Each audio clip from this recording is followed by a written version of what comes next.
Right now, every major economic warning indicator in America is flashing red at the same time. Beef cattle stocks just hit a 75-year low. Grocery prices are rising again. And this time, the forces behind it are structural, not temporary. 86% of supply chain leaders, the people who actually move your food from dirt to shelf, say they're already feeling systemic stress, not preparing for, feeling, right now.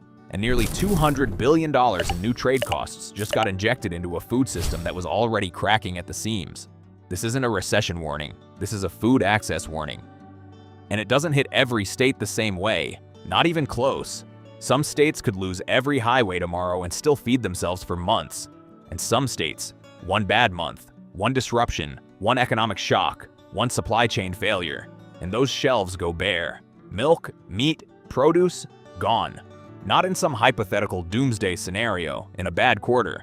So we did something nobody else is doing.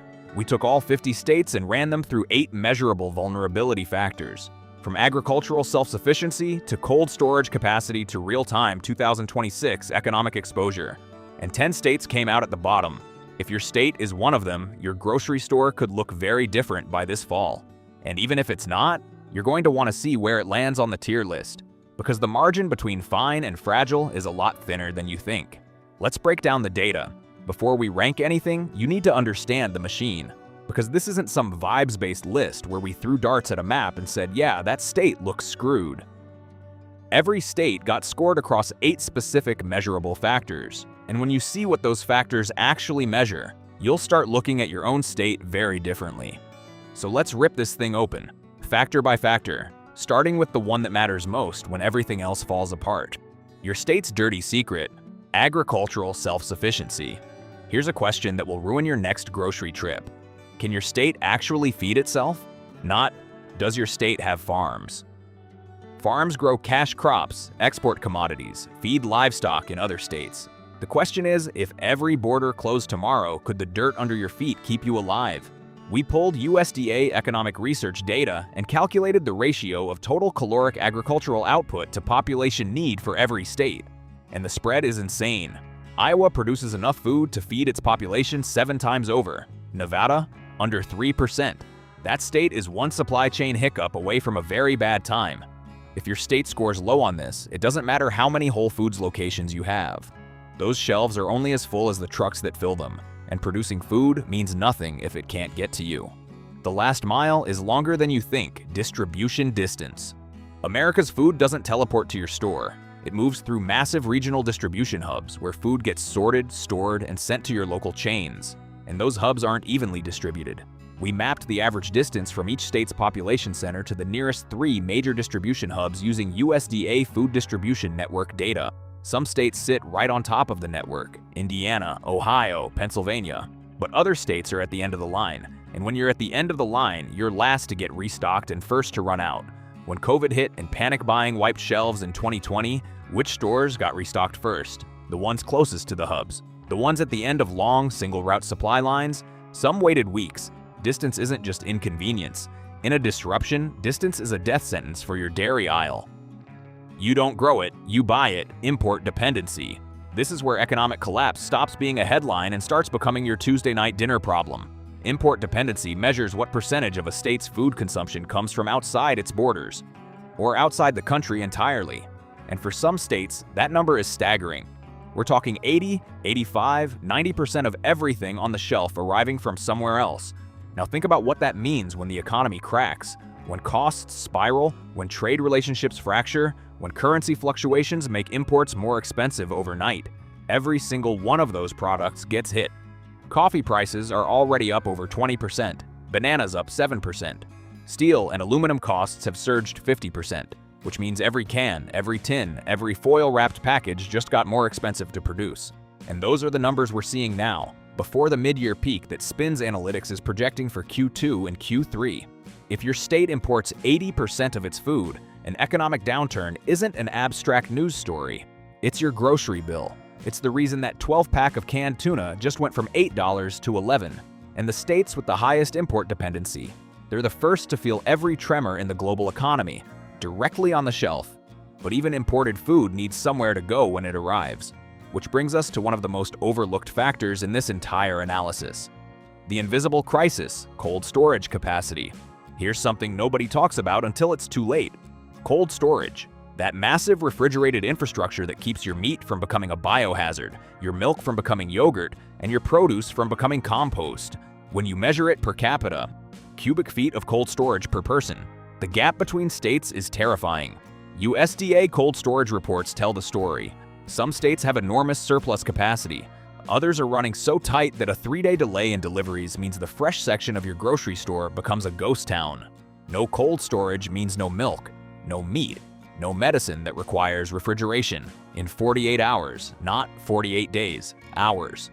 During the 2021 Texas grid failure, cold storage facilities lost power and millions of pounds of food spoiled before trucks could be rerouted. Infrastructure isn't sexy, but it's the difference between an inconvenience and an emergency.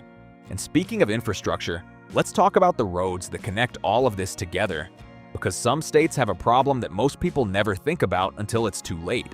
One road, one bridge, one problem. Trucking route fragility. America's food moves on trucks. 72% of all freight tonnage in this country travels by road. Most states have multiple routes, multiple highways, redundancy built in. But some states, everything funnels through a single corridor. One highway, one bridge, one choke point. We built a composite vulnerability index using Federal Highway Administration freight data and DOT bridge condition reports. It measures route diversity, bridge health. America has over 46,000 structurally deficient bridges. And single-point dependency. One bridge, one landslide, one protest blocking an interstate. That's all it takes for some states to lose their food pipeline for days. If your state has one way in, it has one way to starve. But route fragility is about the supply side. The next factor flips the equation and looks at the demand side, and it might be the simplest, scariest number in this whole analysis. Too many mouths, not enough dirt, population to farmland ratio. This one doesn't need a PhD to understand. How many people are competing for every acre of farmland in your state? New Jersey has roughly 1,200 people per square mile of farmland. Iowa has 5. 1,200 versus 5. New Jersey's farmland is being squeezed by development, regulation, and the sheer impossibility of feeding that many people from that little land. A high ratio means your state is structurally dependent on food imports. Your grocery store isn't fed by the fields around you. It's fed by a supply chain stretching hundreds or thousands of miles. And every mile is a vulnerability. Now, so far, we've been talking about structural factors, things that are relatively fixed. Geography, infrastructure, population. But the next factor looks at something more dynamic. Track record. History doesn't lie. Shortage frequency. 2020 to 2025. Your state's past performance during crises isn't trivia. It's a diagnostic. We pulled data from FMOI and Census Pulse surveys to count significant shelf shortages each state experienced between 2020 and 2025. Significant meaning empty shelves lasting 72 hours or more. Not a single item out of stock, but entire categories going dark. Some states sailed through the pandemic supply chaos with minor hiccups. Others cratered multiple times. And the states that cratered during COVID, during the 2021 supply chain crisis, during regional disasters, those states have a pattern. Their systems broke under stress before. The question isn't whether they'll break again, it's when. If your state's shelves went empty 3 or 4 times in 5 years, the system is screaming at you. And now we arrive at the factor that ties everything together. The one that makes 2026 different from every other year. The one that's actively making all 7 previous factors worse right now. The 2026 multiplier, economic collapse, vulnerability. Everything we've covered so far, self-sufficiency, distance, imports, storage, routes, population pressure, history, those are the structural bones of food vulnerability. They've always been there, but they're static. What turns a structural weakness into a full-blown crisis is economic pressure, and that's what this last factor measures. How badly does your state's population break when the economy breaks? Because an economic collapse doesn't just disrupt supply chains, it destroys purchasing power, and that's where this gets personal. We built this factor as a composite of 3 things. First, what percentage of the state's population is already food insecure, meaning they were struggling to afford groceries before anything went wrong. Second, how dependent is the state on federal food assistance programs like SNAP? Because in an economic crisis, those programs get overwhelmed, delayed, or cut. and the states that lean on them hardest are the ones that fall the fastest. Third, how concentrated is the state's economy? If your state runs on one industry, tourism, energy, military spending, and that industry contracts, jobs vanish overnight and grocery spending is the first thing people cut. When you overlay these economic vulnerability factors onto the 7 structural factors we already covered, the map changes. States that looked okay on paper, decent infrastructure, adequate storage, suddenly drop when you realize their population can't absorb a 10% price increase on groceries. And states that were already structurally fragile, an economic downturn turns fragile into catastrophic. Beef cattle stocks are at a 75-year low. Coffee prices have surged over 40% in 12 months. Steel and aluminum costs have jumped 50%, hitting every stage of food packaging.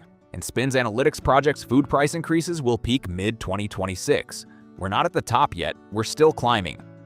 The states where people can least afford to pay more are about to be asked to pay the most.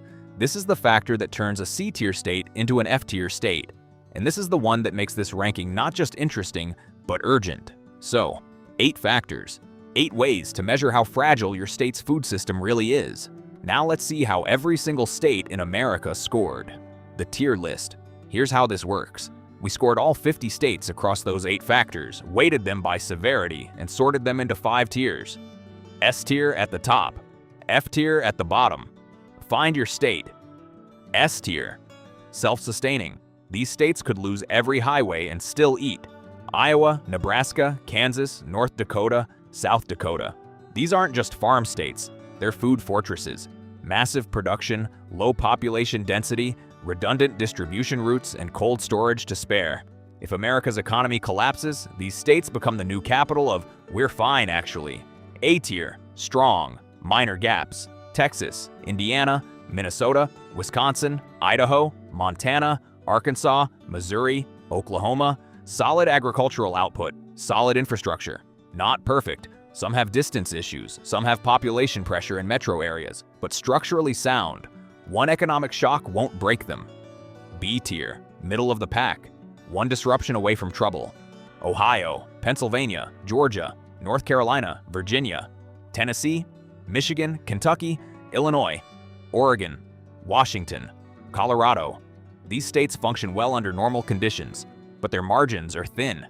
A bad recession, a major supply chain disruption, a spike in unemployment, and B tier starts sliding towards C tier. Fragile.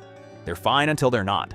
Florida, California, New York, Maryland, Delaware, South Carolina, Utah, Wyoming, Connecticut, Massachusetts, New Hampshire, Vermont, Maine, Alabama. If you're seeing your state here, don't panic yet. But pay attention.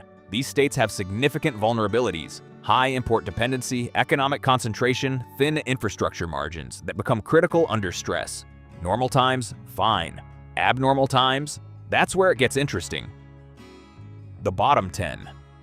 Starting from number 10 and working our way to the single most food vulnerable state in America in an economic collapse scenario.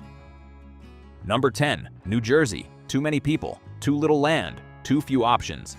New Jersey is the most densely populated state in America, and its farmland to population ratio is almost comically insufficient. Roughly 1,200 people per square mile of farmland. The state produces blueberries, tomatoes, cranberries, valuable crops, but nowhere near enough to feed 9 million people. Everything else arrives by truck through some of the most congested corridors in the country. The New Jersey Turnpike, I-95, I-78, all chronic bottleneck zones. Here's the economic collapse angle. New Jersey has one of the highest costs of living in America. When a recession hits, mortgage defaults spike, unemployment rises, and the middle class suddenly can't absorb a 15% jump in grocery bills. But the supply chain doesn't care about your budget. Fresh meat disappears first. New Jersey has virtually no cattle production and relies entirely on out-of-state processing. When beef stocks are at a 75-year low and processing costs are climbing, the math doesn't work for shipping affordable meat into a state that produces none. New Jersey has money, but in an economic collapse, money buys less, and shelves don't fill themselves. Number 9. Rhode Island, too small to have a safety net. Rhode Island's food vulnerability isn't dramatic, it's mathematical.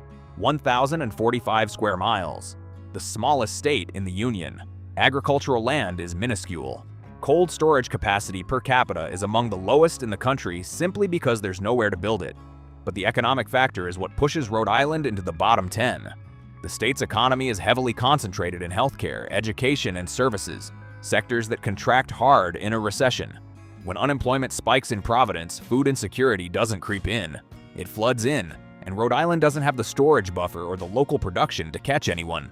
The entire food supply is imported through the same regional network serving Connecticut and Massachusetts. When that network strains under economic pressure, Rhode Island has no backup.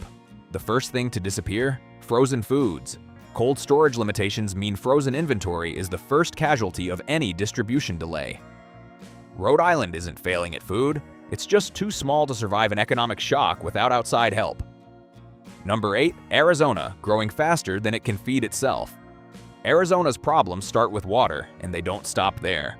The state's explosive population growth, Phoenix alone has added over 200,000 residents since 2020, has massively outpaced its food infrastructure. Agricultural output exists but is heavily water dependent, and the Colorado River allocation crisis means that output is shrinking, not growing. Now add an economic collapse. Arizona's economy runs on real estate, construction, and tourism. All three crater in a recession. When Phoenix's construction boom stalls and tourism drops, hundreds of thousands of workers lose income.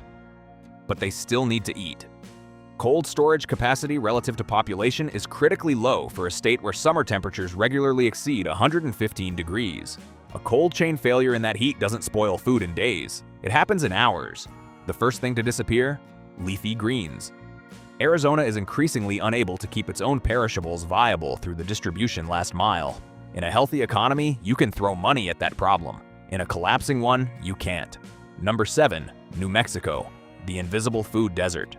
Most people don't think about New Mexico when they think about food vulnerability, but they should. Agricultural output is modest. Nice, some cattle, some pecans.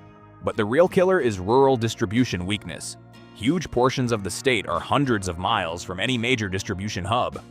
Small towns are serviced by single-route supply lines making weekly deliveries on good weeks. The economic collapse factor here is poverty.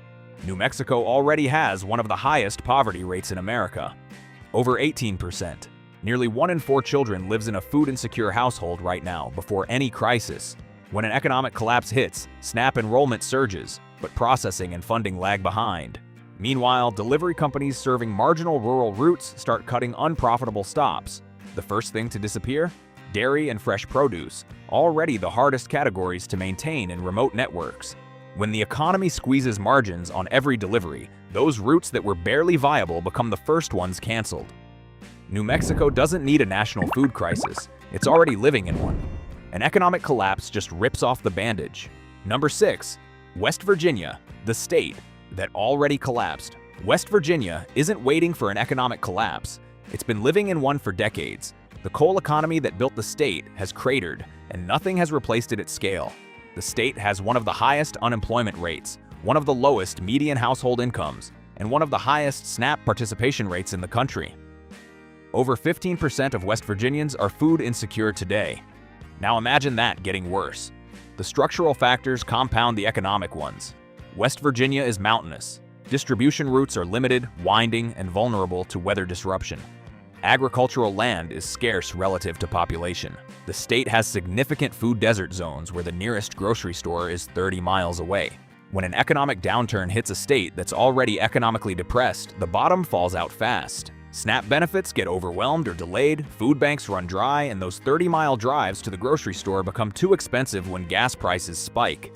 The first thing to disappear? Fresh produce and affordable protein. They were already hard to get. In a collapse, they become luxuries. West Virginia doesn't need an economic collapse to have a food crisis, but one would turn a chronic problem into an acute emergency.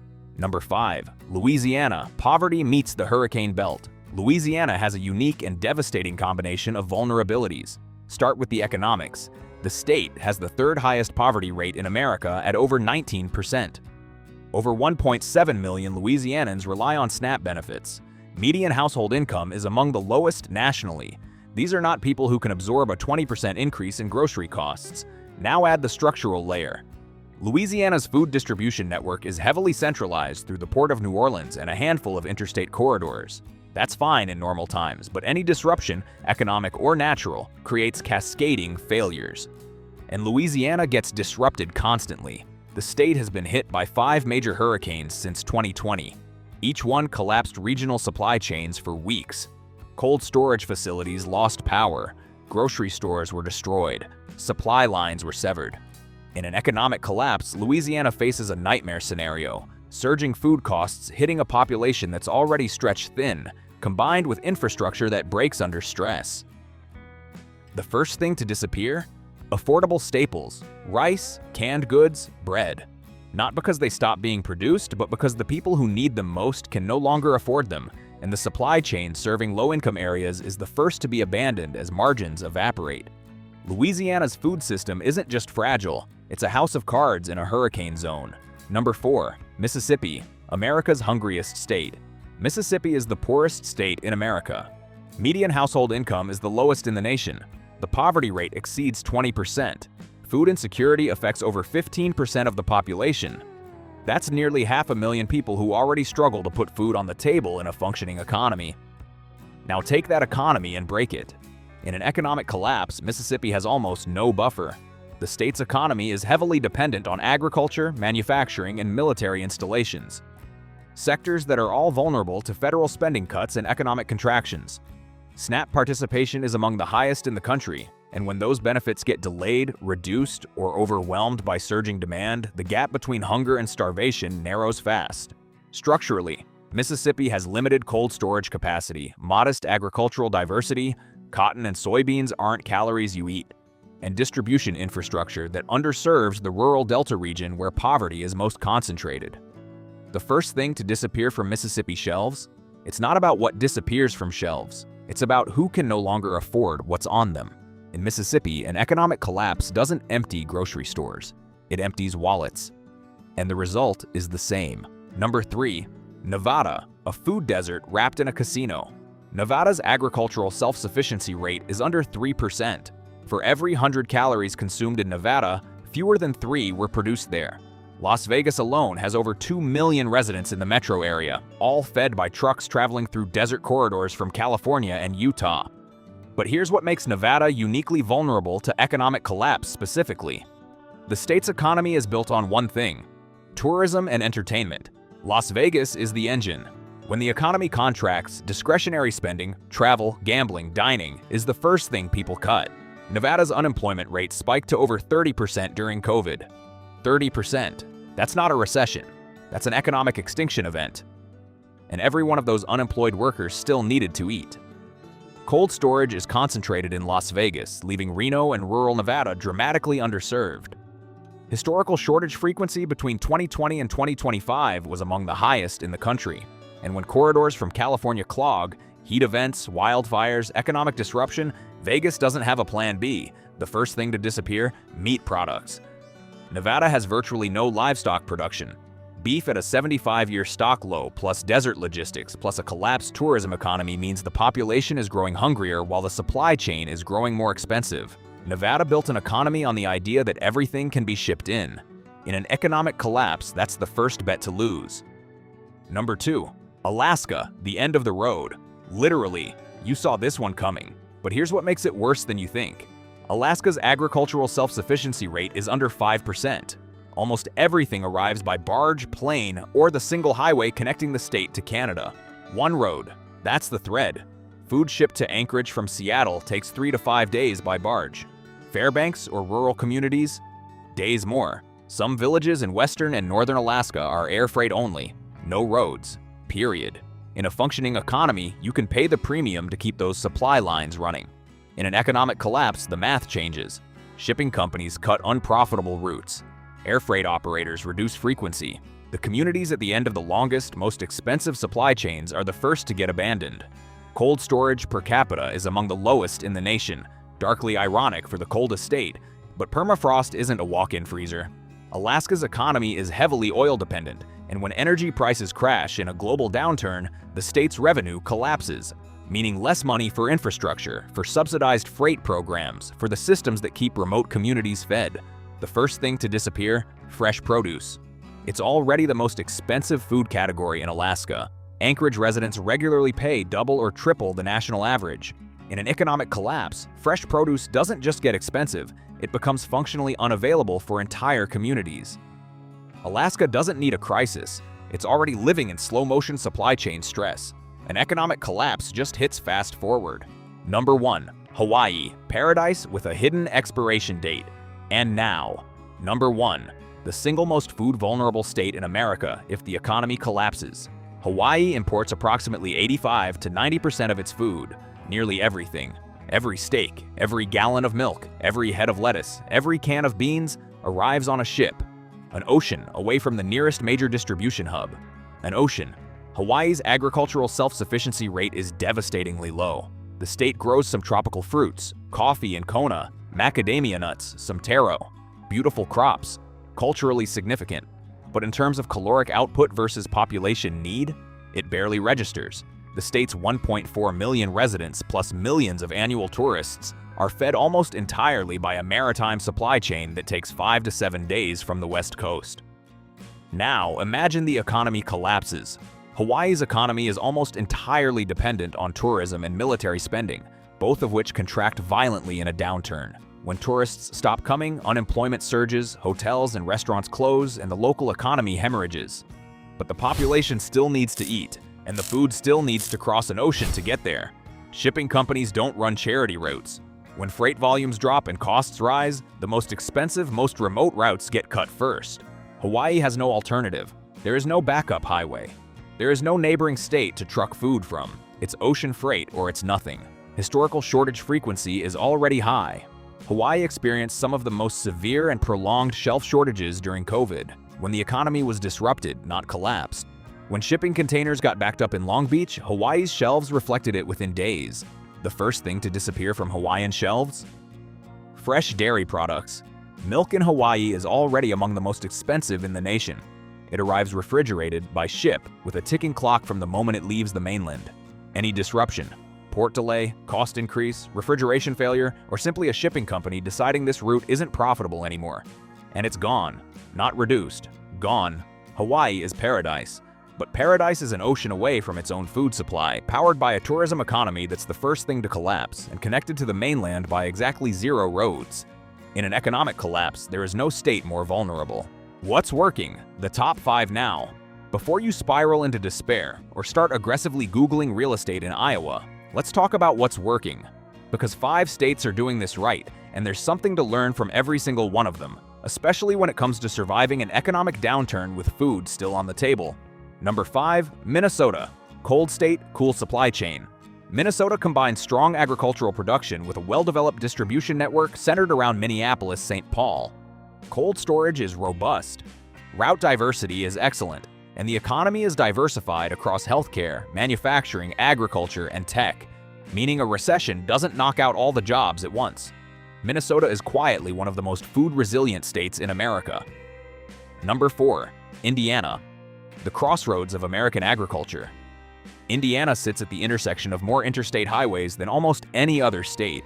Multiple distribution hubs, diverse routing, strong cold storage. Agricultural production is balanced across corn, soybeans, poultry, and pork.